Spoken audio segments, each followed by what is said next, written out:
Cozy traditions feel good.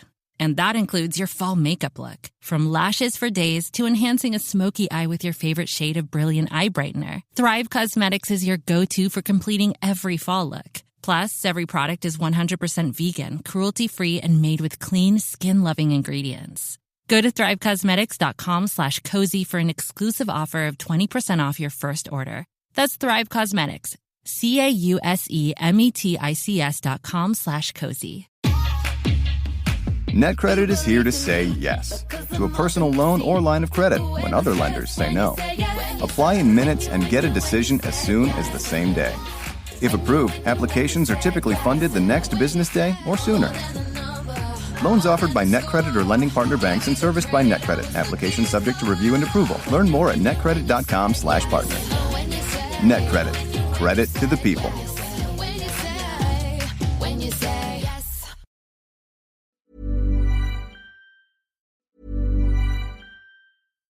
Cozy traditions feel good, especially this time of year. And that includes your fall makeup look. From lashes for days with liquid lash extension mascara to enhancing a smoky eye with your favorite shade of brilliant eye brightener, Thrive Cosmetics is your go-to for completing every fall look. Whether you want a simple, just gotta get out the door routine, or fall glam that wows at all your favorite festivities, you'll always look and feel radiant with Thrive Cosmetics. Plus, every product is vegan, cruelty-free, and made with clean, skin-loving ingredients. Complete your fall look. Go to thrivecosmetics.com/cozy for an exclusive offer of 20% off your first order. That's Thrive Cosmetics, CAUSEMETICS.com/cozy. NetCredit is here to say yes to a personal loan or line of credit when other lenders say no. Apply in minutes and get a decision as soon as the same day. Loans offered by NetCredit or lending partner banks and serviced by NetCredit. Application subject to review and approval. Learn more at netcredit.com/partner. NetCredit. Credit to the people.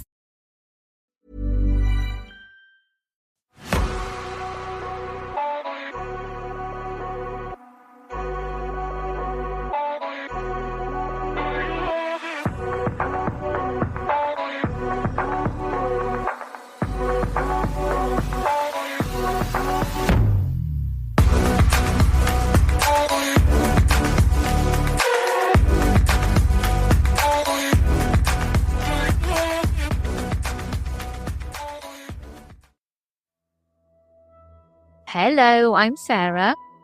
I'm Toby. And welcome to day 31 of 31 Days of Halloween. So what does that mean? It's Halloween. It is.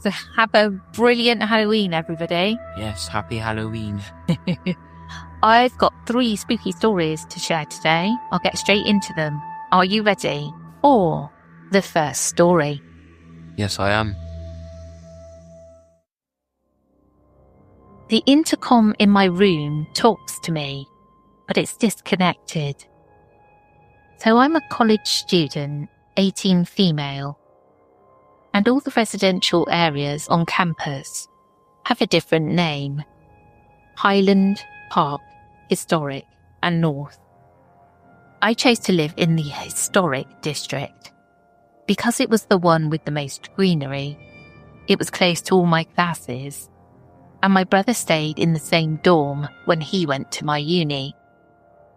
I live on floor 3 of 3 at my dorm, and I noticed something really odd shortly after I moved in.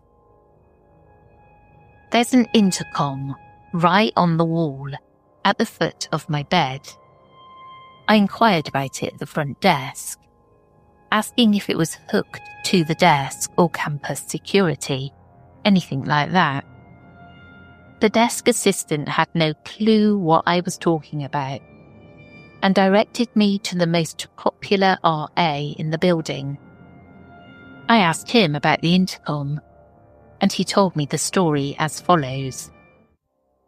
Back in the day, the rooms had intercoms that went to the basement. Not sure why the basement, but the basements of the historic dorms are closed after someone unalived themselves in there back in the day. There's also rumours that they connect to the bomb shelter under campus, but I don't know. I was aware of the bomb shelters. We have staircases that lead down at random spots all over the campus. One just outside and to the right of my dorm. And you can even hear the pressure release from them about every half hour to hour. But this intercom thing spooked me, so I chose to ignore it. My roommate and I had pretty opposite schedules, so we were rarely in the room together. Weird stuff would happen to us though.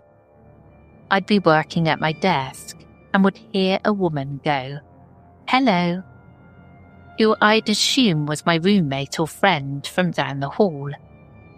But I'd turn around and no one was there. My closet is about 2 feet from the intercom, and sometimes I'd hear the doorknob turn. It's all good stuff in this dorm. Everything creaks. My roommate would text me, asking if I forgot my keys and was knocking on the door, which I obviously wasn't. There was even a time where we were both in the room and a huge bang hit the door right next to the intercom. We freaked out, looked through the peephole, but saw no one. We slowly opened the door to look down the hall. And because we're in the centre, there isn't anywhere to run. But no one would be there. My roommate broke her leg a month into the school year and had to drop out, leaving me on my own. These weird occurrences would happen, so I spent a lot of time in my friend's room, only ever sleeping in mine. Eventually, we migrated to hanging out in my room, but my friends would always comment about how bad the energy was. It seemed to subside after a bit, but there are still some days I walk in and it's absolutely draining in there. There have been instances when my boyfriend and I are about to fall asleep, and he'll say, "What do you mean?" And I ask confused what he's talking about, and he'll go, "Didn't you just say blah blah?" Some weird clicking, almost like a telegraph, started coming from the intercom around October. I asked the RA about it, but he assured me the intercom was disconnected. I started making more friends, meaning I was in more rooms in my building. And the more time I spent elsewhere, the more I realised my room is the only room with an intercom.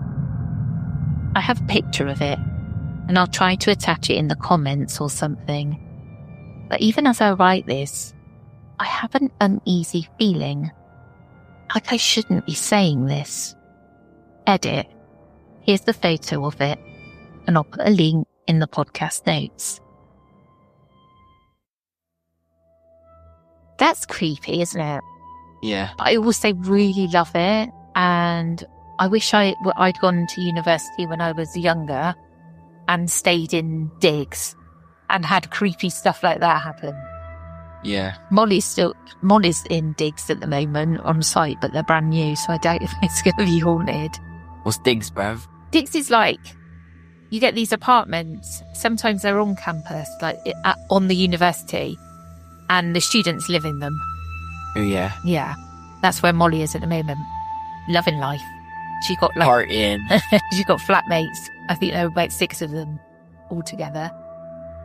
But yeah, and that sounds creepy about the intercom. Yeah. I just imagine it getting worse, and eventually there will be real voices coming up through there from the basement. You just gotta do it back, mate.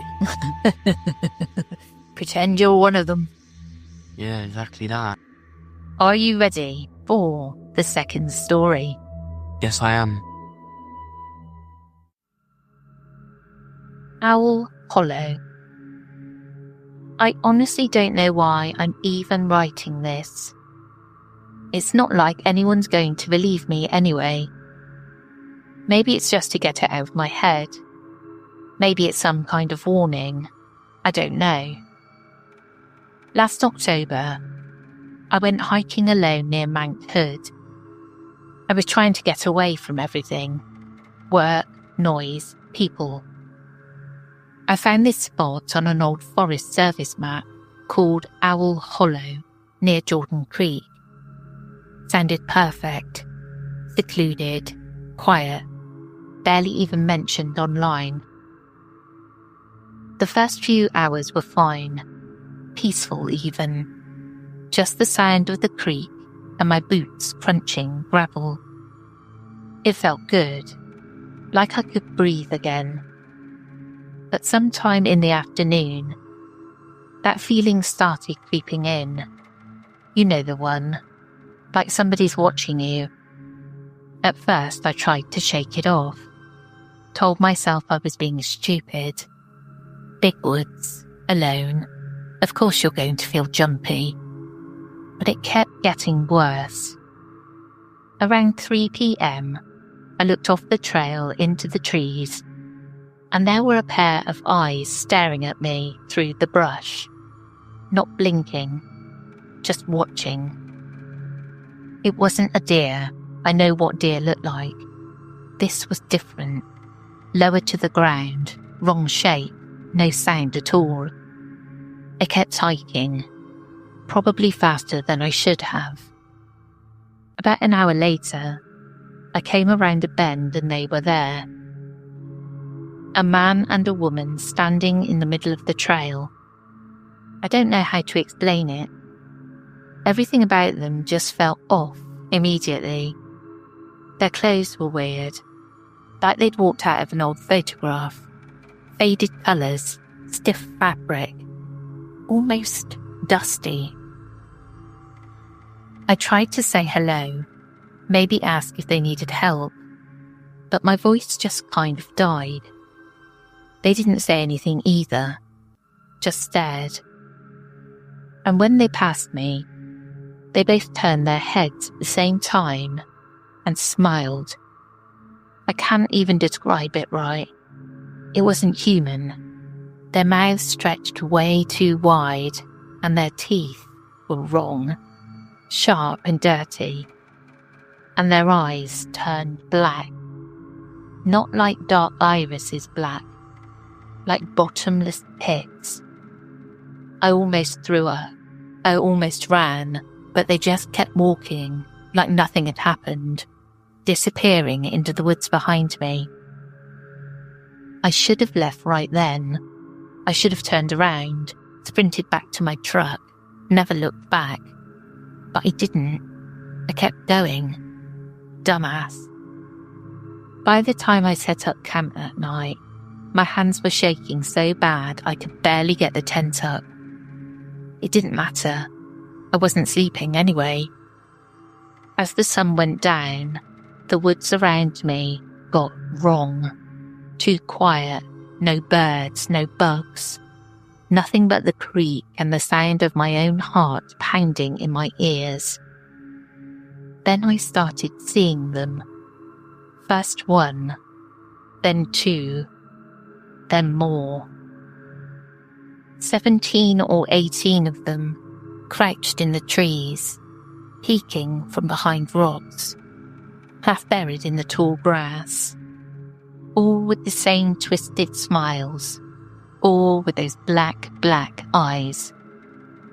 I sat there by the fire, clutching my pistol, feeling like I was gonna pass out from terror. They didn't move, they didn't get closer, they just watched. I don't know what snapped, but I stood up and fired 2 shots straight into the air. The sound echoed through the trees, sharp and painful. They didn't even flinch. That's when I ran. I grabbed my pack and ran like my life depended on it. Because honestly, I think it did. I don't remember getting back to the car. I don't even remember driving home. I just remember slamming the door behind me and sitting there in the dark for hours, shaking, gun still in my hand. I haven't told anybody until now. People will think I'm crazy. Hell, I think I'm crazy sometimes when I replay it in my head. But I know what I saw, and I'm telling you, If you ever find yourself near Owl Hollow, turn around, get out while you can. Some places are better off forgotten. Trying to get this story out so someone can help me make sense of it. Or maybe refer me to a psychologist. I don't know about you, but I'd love to go to Owl Hollow. Yeah. I don't like the smiling bit though. That they turn back and smiled. You just gotta do it again. Do it back to him. You do a massive grin back at them. Yeah. It's another one. Pretend you're one of them. Because it's a 50-50 chance whether they think, oh, he's just one of us, or he's not. Yeah. Makes the odds fairly fair. Yeah. Are you ready for the third and final story? Yes, I am. The story of the time my pops worked at a haunted warehouse.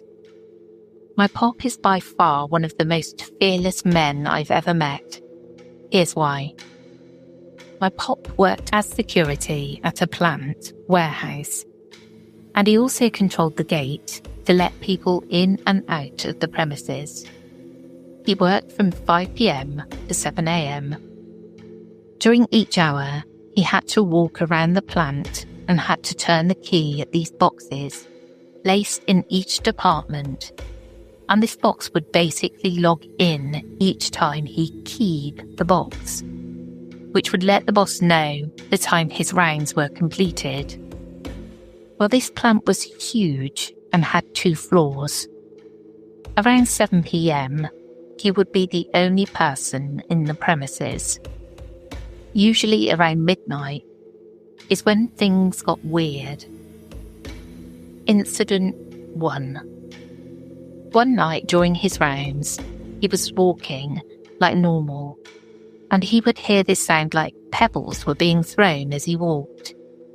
He looks down and realised that these pebbles would skip past him on the floor. He turned around and wouldn't see anything, but when he would begin walking, the pebbles would continue to get thrown and skip and bounce past him. When this was happening, as he was approaching an elevator, he hears a ding, and the elevator started coming down to the floor he was on. He pulls his gun out and waits to see who or what comes out. The elevator opens. Nobody is inside. Pop shrugs it off and ignores the pebbles and continues to walk.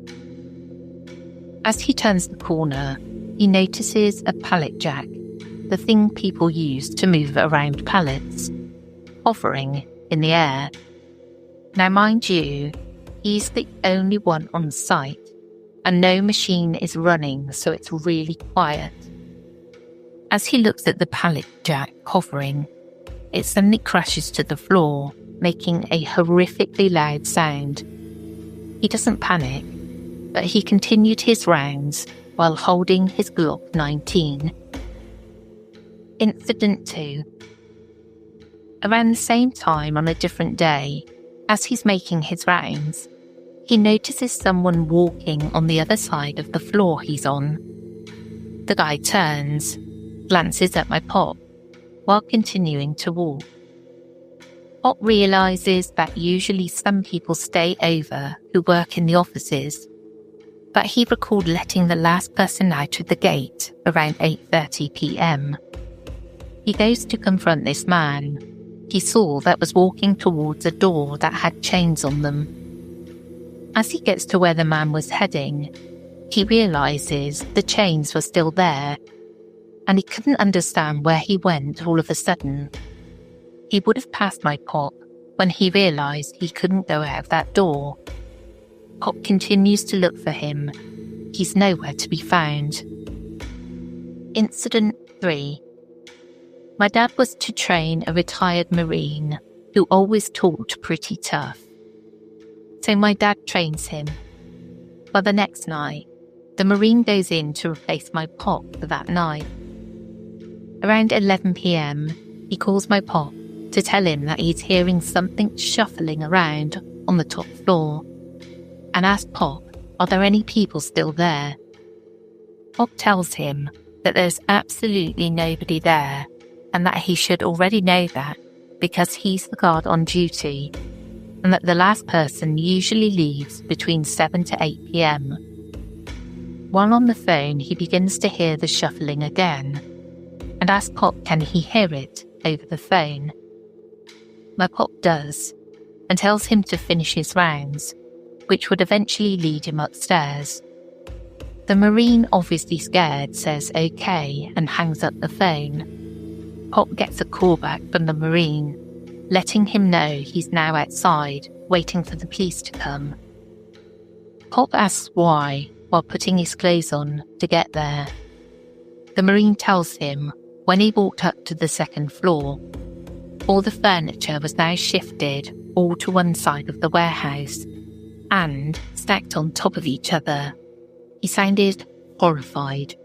My Pop gets there, and the police are already there going through the building.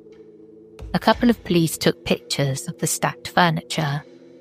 We're talking heavy couches, lazy boys, etc. The police didn't find anyone, of course. The Marine asked my Pop, do weird things happen there? And my Pop tells him, all the time, and tells him about a few incidents he's experienced. The Marine quits on the spot. Incident 4. As a teenager, if I didn't have school, my dad would let me come to work with him. I already knew about what my Pop had told me, but of course, being with my Pop, I feared nothing. Well, on the last round of the night, we walked and talked about life and about the scary things he's experienced. When I told him I needed the bathroom, well, the plant had bathrooms all around, but he told me the cleaner ones were upstairs, the ones the office workers use. When we get there, Pop said, do you remember how to get out, right? I tell him, of course, because I've walked these rounds with him since a kid. He was there 21 years. So he says, okay. While I'm in the bathroom, as soon as I'm done peeing, all the lights go off. Only certain lights were still on, but nowhere near enough to be able to see. So I man up and start walking towards the exit. Right before I get there, my Pop yells, son, come back down towards the stairs to go back down. We're going to exit through the back. So as I begin retracing how to get to the stairs, I yell, hey Pop, what happened to the lights? He ignores the question and says, come to the stairs and meet me down here. That was an automatic red flag. Pop would have turned his flashlight on that he always carries on his utility belt. And why would he want me to go backwards? He already keyed that area. I ignored the voice and turn around and run towards the exit. While running, he began to laugh, unlike how my Pop laughs, and plus his voice sounded like it was 4 voices all at once. When I made it outside, Pop was at the guardhouse, sitting in the truck like he always did.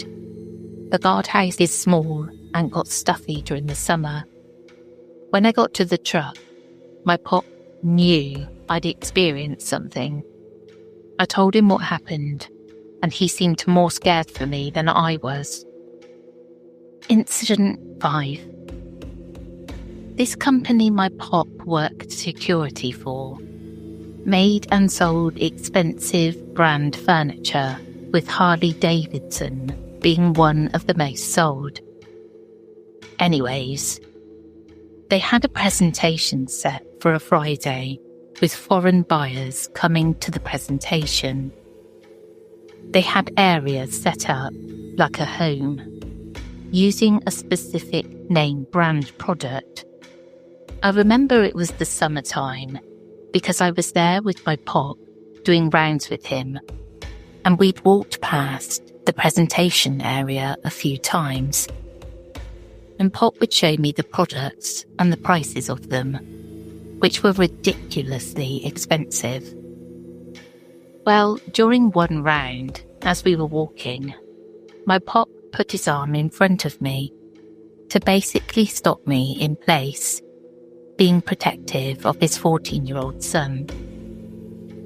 As soon as he had done that, first thing I did was look around.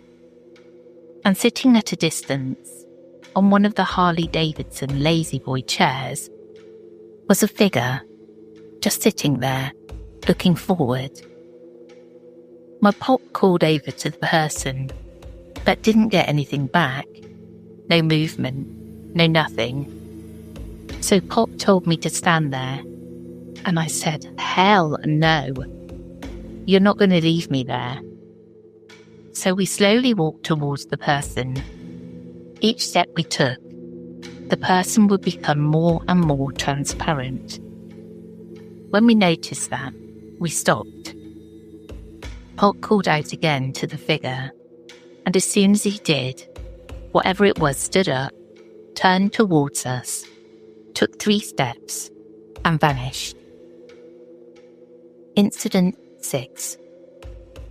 Near the back of the plant, a lot of kudzu, I hope I'm pronouncing it right, but it's those wild plants that grow in vines and cover everything up. It had grown all over the place. Now, considering my pop and I cut the grass every 2 weeks for extra money, he had an idea on how to get rid of them. My pop went to the country and brought back 2 goats and tied them in the back with the kudzu. I asked Pop why, and he said that the goats will eat all the kudzu up and save us time and effort having to do it ourselves. Well, to do that, Pop had to make sure that they had water through the weekdays. Well, on that Friday night, I went with Pop to take water to them, and so we could see what we needed to do that Saturday morning. As we drove around to the back, we noticed the goats were acting weird, and their eyes were glowing red. Pop tells me to wait in the truck and to wait until he gets back. All he was doing was walking the bucket of water to them and walking back. As I'm sitting in the truck, I watched Pop walk towards them and then stopped in his tracks. He stood there for a few seconds, then started walking backwards, back to the truck at a quick pace. When he got in the truck, he said, they're going to have to wait until tomorrow morning. Confused, I said, why? And he said, I'm not taking no water to goats that's talking to me. I asked what they said, and he said they were speaking another language. I don't blame him one bit. Incident 7. I wasn't there for this one, but Pop said that during one of his rounds, he was walking as usual, turning keys. He was passing one of the stairs. Now, the plant is usually dark, but some places are darker than others, and the bottom is even worse. He said as he was passing the stairs, he looked down and saw a pair of eyes looking up at him. He thought it was either a groundhog or a raccoon, because he's killed many of them while working there. He said as he was looking at these eyes, he tried to make a sound to see what it was, and what he got in return caused him to skip the last few key boxes. He said a voice told him to come down, and he said it sounded very demonic. I believe that's what I heard when I heard a voice mimic my pop's voice. Incident 8. Again, near walking by the elevator, where the pebbles would skip and bounce past him. The elevator turned on. Instead of waiting, he kept going. He said he told himself, not today. But as soon as he turned that same corner, he heard the sound of a tow truck when it's in reverse. The beep, beep, beep, and saw lights from the headlights of the tow truck around the corner. He stopped and didn't see anyone on the tow truck. so he thought it would crash. Well, it didn't. It turned the corner towards him, as if someone was driving it. Pop said that was the only time he actually ran out. When he went back in, the tow truck was now parked and plugged up. It charges because it's electronic. In the place it's always parked. And he said a few times when he walked past it, it would blow the horn at him. I would have had a heart attack or fainted. Incident 9. This was during an electrical storm and all the power went off. Pop said that he was going to make only one round that night because he'd be damned if he was going to make multiple rounds with just a flashlight. He said he steeled himself as much as he could and proceeded to do the round in a completely blacked out warehouse with 2 floors with just a flashlight. Pop told me he could make those rounds with his eyes closed because he'd been doing them for years. But it was the fact that he's experienced so much there. He was hoping nothing crazy was going to take place. He was wrong. Bob said the first few key boxes were no problem. But after that, he said he could hear others walking with him and it was loud, like they were wearing boots. He said he was going to skip the bottom floor, the most haunted part. He said before he got to the stairs, boom, all the lights came back on. Relieved, he decided to do the bottom floor now that the lights were back on, and he skipped a lot of rounds. He proceeded to the bottom floor, and when he got to the break room area, where the vending machines and the bathrooms were, boom, all the lights kicked back off. He said that as soon as they did, he hit his flashlight and saw the bathroom doors open, one by one. He said he sped up walking. Soon as he passed the last bathroom door, he heard a growl. One of the doors slammed so hard that it made an echo through the entire warehouse. He then took off. As he was climbing the stairs, he said he heard something running behind him and laughter. He went in full speed.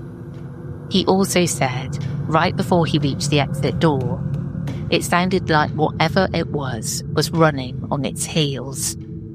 He did not go back in for the rest of the night, and after, the power came back on. That's why I say Pop was a fearless man.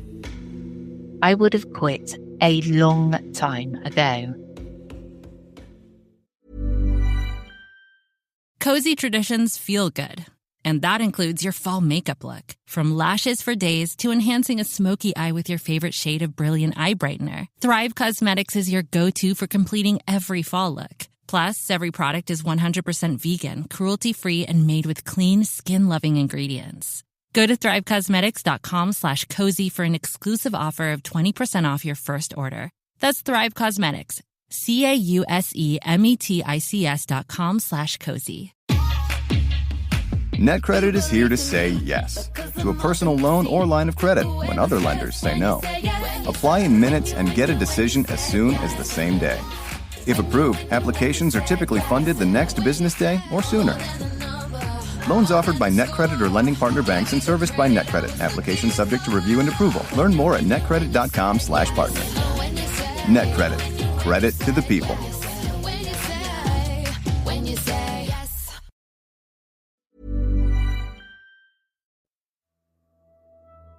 It's funny, isn't it, how we think about the devil when it speaks. I guess it's that speaking in tongues. So it has about 3 or 4 different layered voices. Yeah. Coming out. Well, personally, I don't think the devil would look scary or sound scary or anything. I reckon he would look charming and be charming and all that. Because you don't know that he's devil, do you? That's what like the devil is, isn't it? You could say. That's true. Like kind of like that Lucifer series, like him. Yeah.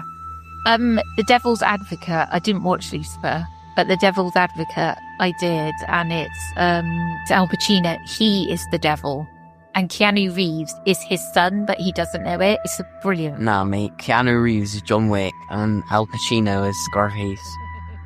Well, yeah. Yeah, sorry. Well, that's the end of this episode. I hope you enjoyed and we'll catch up with you again soon. We will indeed. We will be back to normal on Monday. Happy Halloween, everyone. Yeah, happy Halloween.